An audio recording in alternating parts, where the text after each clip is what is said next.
Aviso importante antes de comenzar este vídeo. Os informo que el contenido que veréis o escucharéis no me pertenece en absoluto. Las imágenes o historias que mencioné en este vídeo son propiedad de sus respectivos autores o contenido de terceros. Con esto ya aclarado, dará comienzo al vídeo.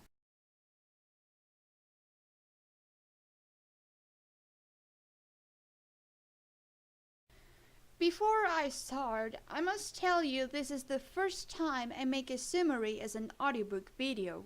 So don't expect a wonderful piece of art, please.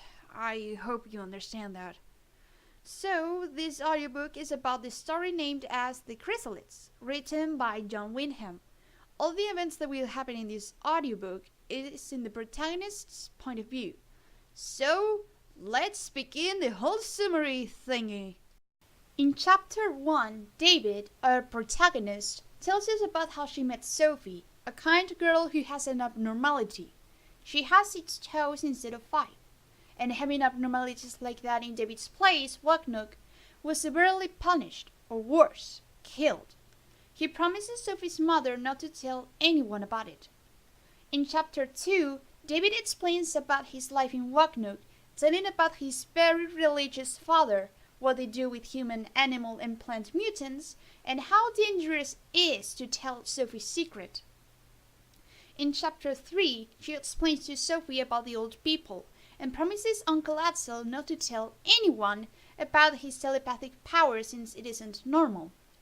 In chapter 4, David and Sophie go to a river, but one of David's family members finds out about Sophie's secret, so David warns her parents to run away, but receives a punishment from his father for not telling his secret about her friend. But you know, it's obvious since his father is this typical religious man who only believes in God and punishes those who are so impure.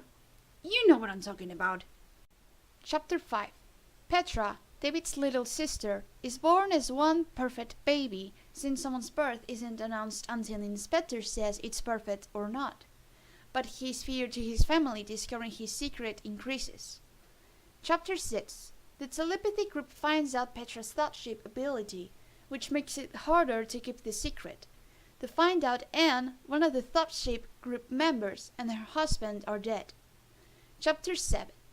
Petra puts the whole group in danger again, but luckily they weren't caught. David teaches Petra how to use her powers properly. The people in Waknook are starting to suspect about David, Rosalind, Petra, Catherine, and Sally, and all start packaging to escape. Chapter 8. David, Rosalind, and Petra escape from their houses, and they find out about this little lady, who describes the same city David dreamed about when he was little. Chapter 9. They arrive to the fringes after finding out the search group know where they're going. Chapter 10. David meets Sophie again and tells her about the thought shape group. Sophie rescues Petra and Rosalind from the fringes leader, Garden, and receives a thought shape from the silent lady, telling him they'll be there in a few hours. Chapter 11. The war between the fringes people and the search group starts. Sophie gets killed and a strange noise starts to sound. Chapter 12. Last but not least, the silent lady arrives. She rescues Mark, Rosalind, David, and Petra and leads them to Sealand, a new life where they don't have to keep secrets about powers. Not anymore. The end.